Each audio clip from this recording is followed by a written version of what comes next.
Guys, I am so embarrassed about that. I think you can hear me now. If you can let me know in the comments below if you can hear me. I'm trying to think, maybe it's probably best for me to just trash this podcast and restart it, because I don't know how this is going to work, where it's going to, maybe I can trim it later. I'll have to mess with it. So let me just restart everything I just did. So I'll just trim it later. So what's up, everyone? How we doing? We're here every Wednesday at 8 p.m. going at you live with the market stats. We're going to do the information, the news that you need to know about both nationally and locally here in the area. And we're also going to cover any questions that you guys may have.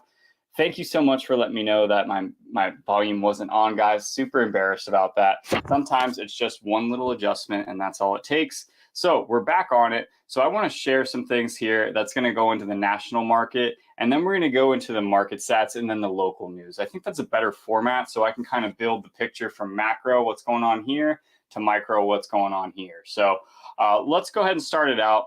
Once again, guys, I apologize about that.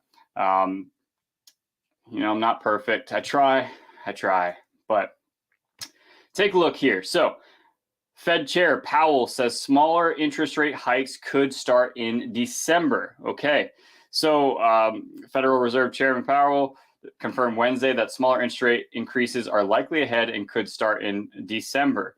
Now, he wants to, give investors the heads up on what's going to go on in this market in these next couple of days. So he's pretty much saying, like, hey, we're seeing inflation going down, and the whole point of what we're going to do is raise interest rates until we start seeing inflation go down.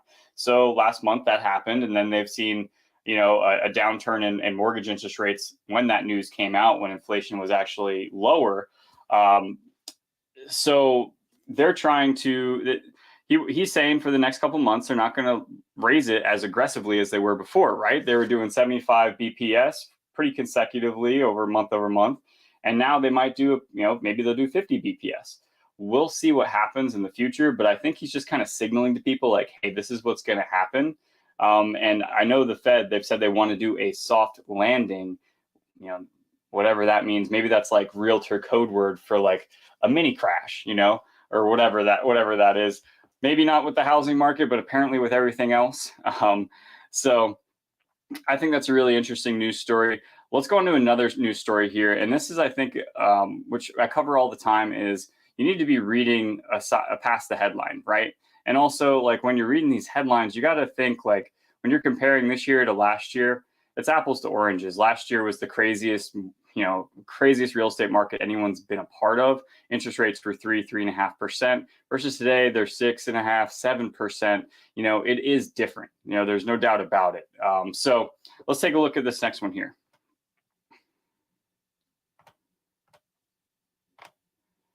Okay, whoops, same one. Okay. Mortgage rates fall for the third straight week, but demand still drops further. So I'll go right back to that. But initially, when you read that, right, you're just thinking like, oh my gosh, like housing demand's going through the floor, right? But you got to read the article just a tad, because what they do is they're comparing this to this time last year, right? So when you're reading this article here, and I'll of course put this in the details below the video when I'm finished, but they're saying mortgage rates fall for the third straight week, which is a good thing, right? We want to see mortgage rates trending downward instead of upward, right? But demand still drops further. So the average mortgage rate went from 6.67 to 6.49, which is great. We were at 7.5 a couple weeks ago.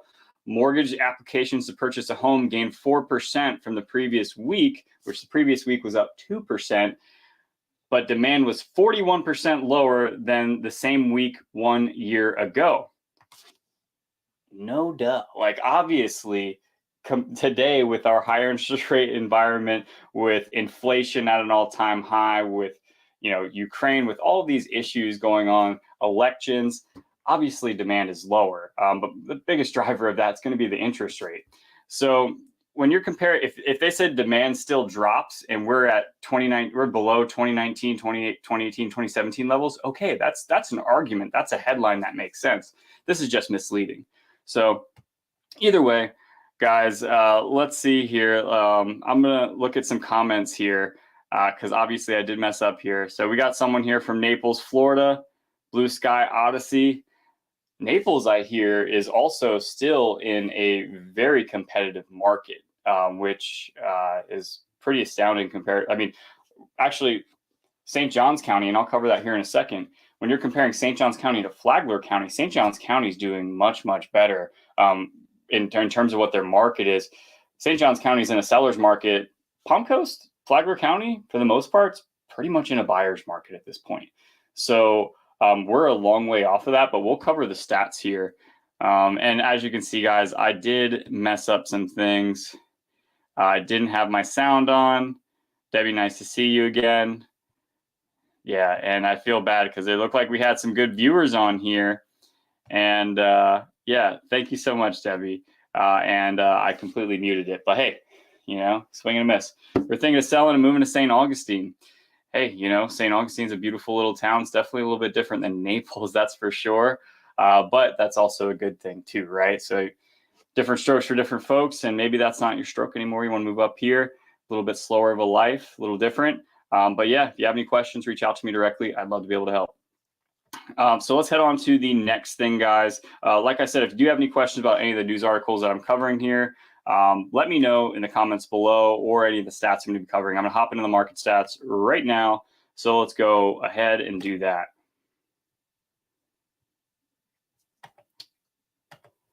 Boop, boop, boop, boop, boop, boop. Oh, oops, here we go. All right, so we do this every week, guys, right? So we're going to look at the market stats here for the last 24 hours. So new listings, we have 163 new listings, closed listings, 205.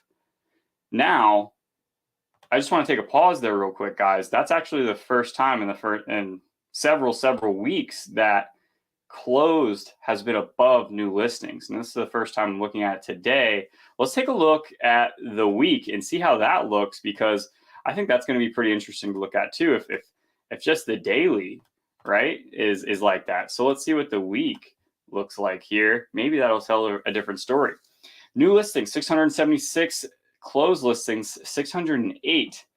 Okay, so that's looking like pretty much one for one. One comes on the market, one comes off. That's reminiscent of almost 8 months ago, right? So, and as you're seeing, you have pending 595, continue taking back up 237. So you have actually more going off the market, it looks like, than coming back on. Now you do have the back on market of 190. So that is a little bit of a change. Now let's take a look at the market stats here. All right, so for October days on market, we're at 44.7. Okay, 44.7 looks like, maybe 46.2 average compared to, yeah, average days on market. All right, 44.7. So let's say 47. Just call it that. And then let's look at the average sale price for this area. I'm gonna have to move all this stuff. Boom, boom. I only care about sold. I don't want to know about anything else. All right. So as we cover these other months, right, these other weeks, in June, it really kind of hit a peak. And then interest rates, inflation, all that kind of stuff really started to take its toll, where you see it to start going down into September, where we're at average sale price of 416 for the area. That's Jacksonville, St. Augustine, Middleburg. And now we're back up to 441. Okay, so like when you're comparing that, let's see here at the peak over here, we're at 443 back in June. So that's a pretty interesting thing to look at there when you're talking about the market. So let me take a look here at the. Now, guys, what do you think about that when you're looking at the market stats? Now, obviously, as we go into this time of the year, you know, it's not like everyone's looking to jump out of their house when they got the holidays coming around. A lot of family things going on. People are traveling, doing a whole bunch of different things. So as we go into this end of the year, I wonder if that's typical. We typically see a slowdown at this point. It's kind of a stalling in the market for most people, just because it's, you know, kids are off of school. You have family coming in. Like just myself this week, I had family here for a whole week and staying in this room. Couldn't record anything, you know, so it changes what you're doing on the daily. So well, I'll of course stay up on that, but let's go into the important news. Looks like we got a comment too, so let's take a look here. Jason Jolgren, I know they're comparing the downturn from last year. What is the comparison in the market from 2018, 2019? So for mortgage applications, I'd have to figure that out. I'm sure we could find that. I don't think I have access to that information through my sources of data. I can tell you about the real estate, essentially, like, days on market, which is the biggest supply and demand, probably the easiest supply and demand thing to look at. How long are homes staying on the market? I think it was like 96 days in 2017, 2018. Now we're at 47. So we still have, pretty much, halfway there to get back to that balanced market, right? So that's a great question. I'll have to see if I can get some data on that. I'll write that down. Interest rates versus 2018, 2019 for applications. Sorry about this, guys. That's a great question. If you have any more great questions like that, I will answer them the best of my ability live here. Sometimes it's not the best. If I don't know it, worst thing I could say is I don't know, but I can find out. So let those questions fire below, guys. Let's hop back into the important news that you guys need to know about. So I'm going to share my screen. I want to thank you guys for being here tonight. I appreciate you. So this is going off what we were saying right now. Jacksonville tops list of pending home sale cancellations, but investor interest remains high. So in October, Jacksonville hit top 5 metropolitans to have cancellations. 706 home purchase agreements fell through in October, 30.6% of homes that went under contract that month.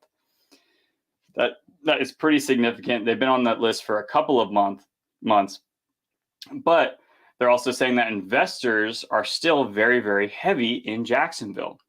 In the third quarter, investors bought 30% of the homes in Jacksonville, and that's with a lot of the areas in the Sun Belt too.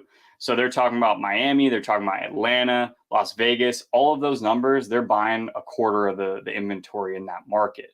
So, I mean, that to me is like, hey, follow the money. And the money is saying that Jacksonville, which is really a growing metropolitan area, it's growing significantly and has grown significantly, especially since COVID started. I think the big money is looking, especially when you're looking at real estate. Yeah, if you're looking to buy a house and make money tomorrow, it's probably not going to happen. You're not going to get the appreciation that we've seen these past couple of years of that 20% year over year. It's more than likely going to be like 3%. But if you're looking to buy and sell and make a quick profit within a year, that's real estate's not the game for you. Real estate's a get rich slow game, and that's what investors do. Anyone playing the short game is going to get crushed across any investment vehicle, right? You go into stocks and you want to buy and sell within the year, you might make a couple dollars, who knows, but nothing significant. The game is buy and hold. So that's what these investors are doing. They're buying and holding in a market that they think is going to probably appreciate. And they're buying right now amongst everyone kind of holding back, and like, you know what, kind of want to see what happens. I think the market's going to crash. And you have this big money buying up 30% of the inventory in Jacksonville, which is pretty staggering in today's world. So I really like to know what you guys think about that. How do you think that affects the people that live in Jacksonville, right? So obviously the prices have gone up, but Jacksonville still remains more affordable than St. Johns County. Duval County is Jacksonville, than where St. Johns County, St. Augustine is. So I know people that have moved from St. Augustine and have gone up to Jacksonville. They've gone west to Palm Coast, over to Putnam County, and they've gone south to Flagler County, west to Palatka, south to Palm Coast in Flagler County. So let's see here. Boom, boom, boom. All right, sorry, I thought I had a question. But I think that's pretty interesting because all the news is telling you, don't do anything. The market's going to crash. Demand is lower than it was. Like, yeah, it is. Like, that's no secret, right? But like, our market is still remaining very strong. And that we have a big investor pool, especially in Jacksonville, but in St. Augustine, I mean, the Airbnb pool is like, that's the short-term rental market is one of those things that St. Augustine's a pretty good market for. So either way, we'll go on to the next. Oh, looks like we got one comment here. Let me see. It's not loading. Love nature here. Hey, Thomas. So sorry. I hope I didn't miss much. Late logging. Hope you had a wonderful Thanksgiving, my friend. Yeah, I did. Thank you so much. I appreciate that, Love Nature. I hope you did as well. Hope all you guys had a great Thanksgiving, enjoyed some time with your family. I definitely did. I worked the entire week, super busy. Even through this week, I've been extremely busy, which is great.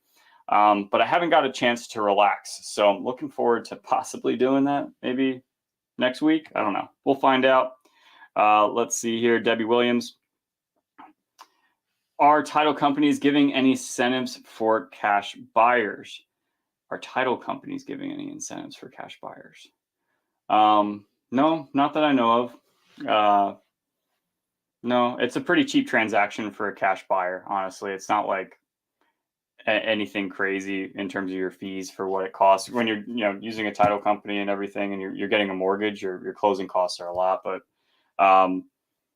new construction are offering some incentives. I mean, you do have, in terms of the negotiations, you do have more pull today with cash than you did maybe a year ago. Cash is always king. But if you can close, if a lot of people still need time to move, so like 30 days is, and that's where you get a loan, is still very agreeable for a lot of people, right? So last year, cash was like, it was great, but conventional loan that moved in 30 days, and the other person needed to buy this house to buy that house, or sell this house to buy that house, it worked for them. So cash today, you could definitely negotiate a better deal. And I'm seeing a lot of good deals in the market today, especially with the offers that I'm putting with my buyers. So yeah, I hope that answered your question. Not exactly sure if I did. Any new things being built in the area or teas? Yes, for sure. New things are being built all over. I have a whole playlist of new construction here in the area. I think Reverie Silverleaf just opened up. I believe they're starting to pre-sale some lots. Lennar just opened up right over here on 4 Mile Road. I can't remember what the community is called, but it's going to be homes starting at a $300,000 range in West Augustine, single family homes. Yeah, there's new construction everywhere. I mean, Nocatee opened 2 new neighborhoods here this past couple, like 3 months, 4 months. Yeah, you and all of them, all these new construction communities, pretty much a lot of them have several different phases. So even if they started, they might only be in phase 1, where they're going to be opening 3, 4, 5 phases. So I was just over at Toll Brothers at Mill Creek, great community over there. But I think they're just in phase 1 yet, and they have 4 phases they're going to go through. So still plenty of opportunities if you're looking for new construction in the area.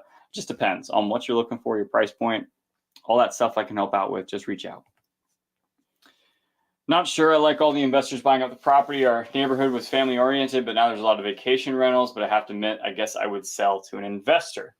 That's the problem, right? Like if there was...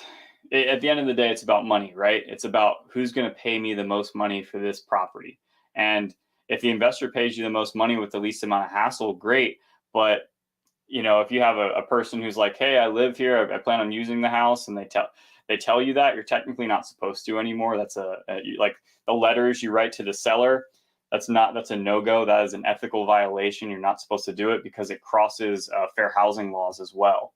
So say if you're just like, you could just talk about your spirituality, like maybe, let's say Blue Sky Odyssey, that you happen to be, a Christian person, right? And then someone's like, I can't wait to raise my family here and attend the church in the local area. Well, then you would pick them because of that specific thing.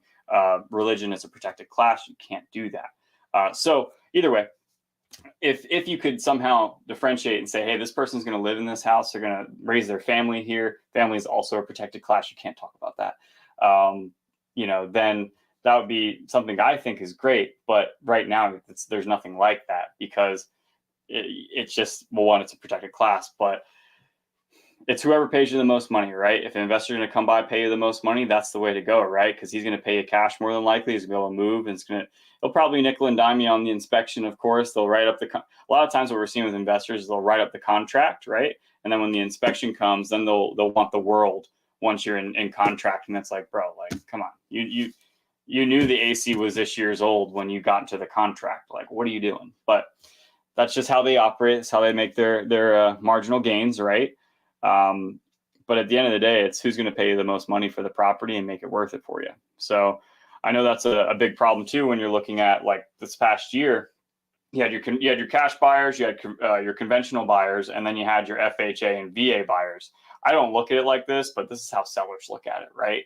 And there's a little thing like FHA and VA, which protects the buyers a lot more. It just has a higher housing standard, which they find acceptable. So little things that a conventional or a cash deal wouldn't worry about, a VA appraiser might worry about. So I've had one situation where there were 3 steps up to a door, and the VA wanted them to add, or FHA wanted them to add a handrail that went up to that door. So little nitpicky things that last year, VA, FHA, they got beat up a lot because at the end of the day, sellers are like, hey, listen, I need a quick, easy transaction. Let's go. Let's find the most qualified person. And with cash, conventional 20% down.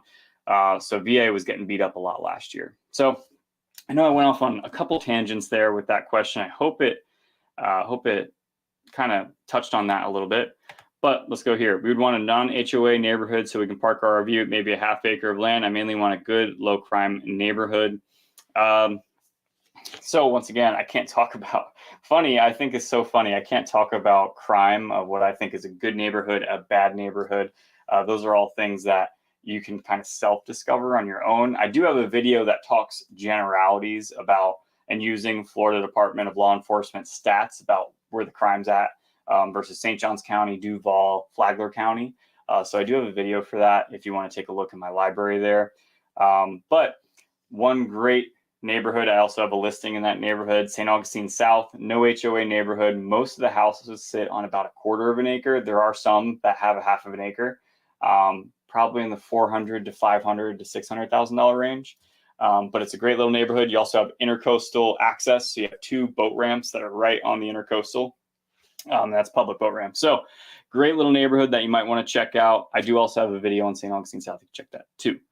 Ortiz, you are welcome. Let's go into the next news story, guys. If you have any questions about what we're covering here, let me know in the comments below, just like Ortiz, Blue Sky Odyssey, Debbie, and Love Nature did. I appreciate you guys. Thank you for the comments. Keep them coming.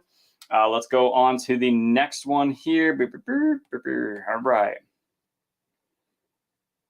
No, we don't want to cover that. I just covered that. Wait, do we?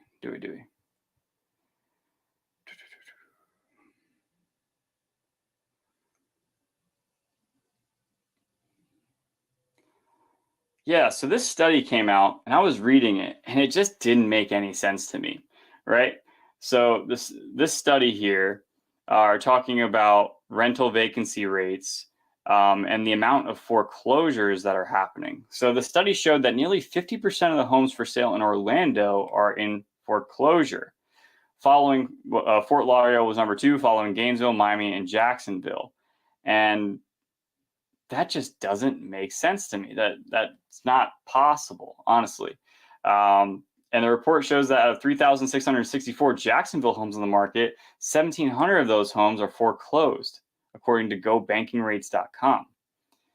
The rental vacancy rate is at 6.6. Homeowner vacancy rate is at 2% in Jacksonville. The national homeowner is 0.9%. So that, I don't know where they're getting their data from on that, because if you look at foreclosures today, we're at a lower point than we were at in 2019, 2018 overall. There's no way that 50% of the houses on the market are foreclosed.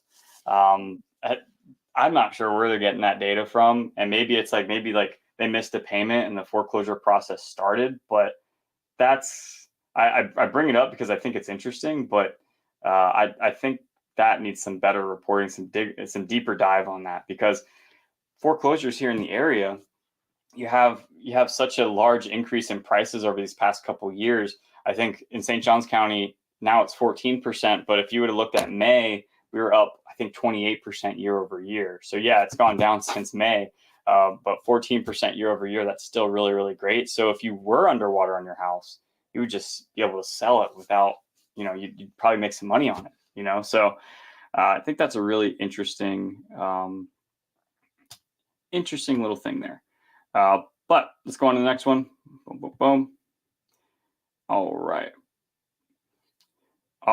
So Ventures Development Group is going to start the Southerly at Shipyards and St Augustine. They're building a 270 unit apartment community in St Augustine, Florida. It's going to be part of a larger master plan development, including townhomes, single family residential homes, a boutique hotel, walkable retail, flex office space, and a signature restaurant overlooking the San Sebastian River. That's going to be pretty freaking cool, I gotta say. And it's definitely a change. You know, people here in St. Johns County, a luxury rental apartment community, that really wasn't a thing. In Jacksonville, you could definitely find that. The first one of its kind was Antigua, and Antigua Dreamfinders builds in Antigua. Well, actually, they're done building there now, but they have a great little community in there that's right on the intercoastal, and they have an apartment community that's a rental apartment community just attached to it that has like a boat dock and everything, sun chairs, and the rent started there.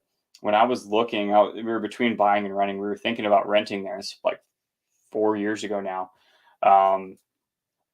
And the rental started for a 1-bedroom at $1,600, which at that time was like wild. So now a 2-bedroom there, I think, is like in the $2,000 range. So luxury rentals coming up here. So let's see here. We got a comment here, Blue Sky Odyssey. I like St. Augustine South. Was surprised to see some of the houses are in flood zone X. That's great. Definitely want flood zone X. Yes. So Blue Sky Odyssey, I don't know if you've been following me. I can show you guys here, and I can leave it. I can post it in the comments here to make it really easy for you. But the best way to do that is just go to the FEMA website. It literally has an address bar. You just type it in like you would on Google Maps, and then you can look up what your flood zone is. Now, if you're in Florida, flood zone X is going to be the best one that you can get. I just put it in the comments there below, so you can always check on the FEMA flood maps. There are parts of St. Augustine South that are in flood zone AE, so you would have to be paying flood insurance, but definitely some parts that are flood zone X. One thing that you may not like is that it's a septic community. So either way, if you have any other questions, just reach out to me. Let's see here, Jason, what we got here. Do you know if investors are driving rent prices up in Jacksonville? Yeah. Matter of fact, I was going to cover this news story, but Jacksonville, and I honestly didn't look into it, rental program. Let me see. Yeah, they just opened this up. Let me share my screen so you guys can see. Let's see. Now, I didn't read this, but City of Jacksonville Emergency Rental Assistance Program just started, right? So Emergency Rental Assistance Program assists Duval households unable to pay rent and utilities due to the COVID-19 pandemic. An eligible household may receive assistance for rent and utilities, including up to 12 months pass-through rent, utilities, and December 2022 rent. Combined means that maximum 12 months answer. Okay, well, I'm not going to read about that. So how much funding is available? Approximately $3 million remaining in the fund. But yeah, so they just opened that up again. So yeah, rents have definitely gone up in the past couple of years in St. Johns County and in Duval County, which, for the investors, they're buying up 30% of the market. That's their game. They want to buy a place so they can be able to make money on it. Now, the game is a long-term game. You're not going to make a boatload of cash that first month, that first year, probably. But as appreciation continues, you build equity in your property. And then also rent should continue with that as well, especially with how many people are buying in that area. You should see, then your income on the monthly basis go up as well. So that's the game plan for investors, right? They want to be able to maximize their income. So they're going to buy a place, hopefully rent it out. Hopefully they're cash flowing day one. Maybe they're making $100 on a single family home. Maybe they're losing money, but they know in the long run that they can raise rent and that they can eventually make money based off of appreciation. They can write off depreciation. So yes, long story short, yes, I do think investors are driving up prices in Jacksonville. Will that change? I don't know. I don't think it will. I think I think the city of Duval County and the city of Jacksonville is going to keep letting it happen. I don't think there's going to be a stop to it. I've seen that Jacksonville, and I covered this in my other live streams, they started allowing people to add ADUs, which is accessory dwelling units. So almost effectively making your house a multifamily home without adding a stove into your backyard. So you could possibly Airbnb that, or maybe you have like a mother-in-law suite, whatever that, maybe, maybe you have family staying with you, then you keep them over there. They rent that out from you. You make a little money, or you just want to Airbnb it just so you can kind of fight off inflation, the rising housing prices, taxes, all that kind of stuff. So yes, sorry, I've been kind of wandering on my news story today. I feel like I have so much to tell you guys. And you know what? I probably just need to put it in a video format where I sit down and go over everything, because sometimes I get lost in the sauce. Now, this is another important thing here. St. Augustine City Commission discusses homeless population ahead of Night of Lights. Now, I'm not going to play the video here, but downtown St. Augustine, a lot of business owners are complaining about the amount of homeless downtown. Residents are as well. And they're not blind to it. The city commission's not blind. They're not blind to it. The police department's not blind to it. It's definitely something that's happening. Business owners are complaining all the time about it. So what they're talking about is making a homeless shelter somewhere in downtown St. Augustine. Now, they do have the St. Francis House. They have a Port in the Storm, which does act as a homeless shelter, but they only have so much capacity. And it's obvious that we do need more. So what they're talking about is partnering with the local communities so it doesn't come out of taxpayer dollars. But I just don't see that working. I definitely think it's going to come out of taxpayer dollars one way or another. It's not necessarily that that's a bad thing. I think the problem needs to be addressed, right? But is it the right way to go? Who knows? I think that the first thing is recognizing that there's a problem, right? Now, how do we move forward in this and make it better for those people? That's what we need to figure out. So it's still very important if you're looking, to know more about this place, what's going on here. But let's head on to the next news story here. Now, this is something that I've been covering over these past couple weeks, right? So St. John's teacher salary negotiations back to bargaining table after possible raise voted down. So if you've been watching, last week I covered this, and for the first time in the teachers union in St. Johns County ever since it was formed, they actually voted down on getting a raise. And the reason why is they're like, it's not enough. It's too expensive to live here anymore. We can't accept this raise, right? So I also asked you guys, what do you think about this? And I also had some teachers chime in on it and was like, listen, you gotta hold out, because essentially what they said is that they made the right move, and it turns out in the game of chess they were right. They held out, and they got to they're back at the bargaining table, right? So they're still negotiating of what they're going to do. Let's see here. They were going to get a $1,200 raise, which honestly, $1,200 goes nowhere today. Honestly, it's really nothing. So I imagine they're probably looking for, I would say they probably want like $5,000 or $10,000 raise. That's the only thing that could really make a difference here. So they voted that down, but they don't have a number that they're looking for. So yeah, it's something they're working on right now, but $1,200 is not nearly enough. Do you guys think $1,200 is enough? You're looking for a raise for a year. I mean, if you're making $45,000 a year, let me just do the math here. What is 1,245? A 2.5% raise. So I mean, inflation's 8%, housing's gone up 14%. That's nothing. That's literally nothing. No, you got to give these guys at least 10 grand. Give them 10 grand, call it a day. Quit messing around. Let these kids teach, or let these teachers teach. That's what I think. Looks like we got some comments. Let me just check them out here. Jason, you're the man. You're commenting like crazy. I wish I could. Can I star you? I can star you. There we go. I don't know if that made a difference, but I starred you.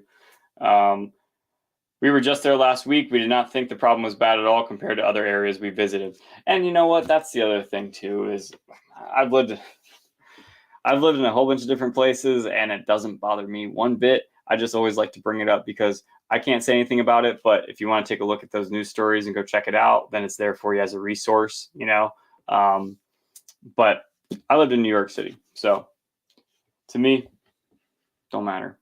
I ignore everyone anyway, so that sounds awful, but I do.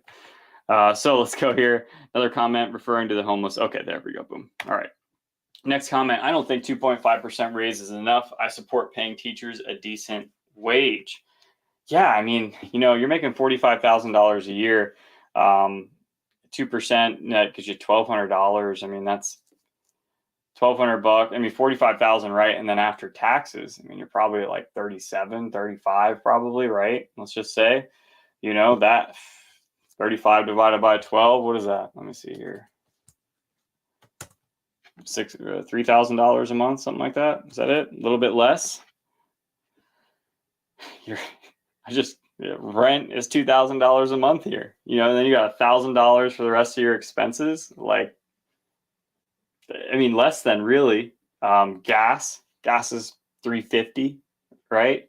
$3.50 a gallon. Costs me like $40 every time I fill up my tank, and I fill up my tank once a week. That's just ludicrous. $1,200 is nothing. That's a slap in the face to anyone, but let alone someone like they're paid. They weren't paid well before the pandemic, and they definitely need 55 at least. I mean, 55 at least. Let's just do the math here. And I find it so funny, like how this is hard to like. Let's find a wage that everyone can agree on that they want to get paid. What's going on? These guys are teaching the future of our country, yet it's ridiculous. Like, what are we doing? All right, so if they made $55,000 a year, that'd be $4,500 a month. And let's just say 80% of that. So that's let's say $3,700 a month if they made $55,000. Does that help? Barely. I mean, we give them a $10,000 raise from where they're at, but it barely helps, honestly. That's really tough. It's really tough. I know a lot of teachers also will room together. They'll room with other teachers just to split the cost. So we need to ask ourselves as a community, in general, as a nation too, because it's not like teachers are paid that great anywhere else. What do we want to do about this, guys? Do we care about our taxes being, a cent higher, for sales tax, if teachers are going to actually be able to not worry about buying all these every year you see teachers like, hey, I need you to help out so I can buy stuff for my classroom. It's like, what? Like, how is this not paid for? This is ridiculous. I don't know. Either way, guys, let me go on to the next one. I'll get off my soapbox here. But if you think that the teachers deserve 10 grand, let me know. If you think they deserve 5 grand, let me know in the comments below. If you think they deserve 100,000, let me know. I'd like to know. I think I got one more here. Was that it? Yep, that was it, my friends. That was it. I'm sorry, I went on a tangent. I thought I had one more for you, but I didn't. But guys, I appreciate you being here tonight. I appreciate you sticking with me through my technical difficulties. Hopefully this won't happen another time. But until next week at 8 p.m., I'll see you then. So every Wednesday, 8 p.m., covering the market stats, covering the local news, and we're doing a question answering session pretty much throughout the entire thing for all the questions that you guys may have. Until next week, I'll see you.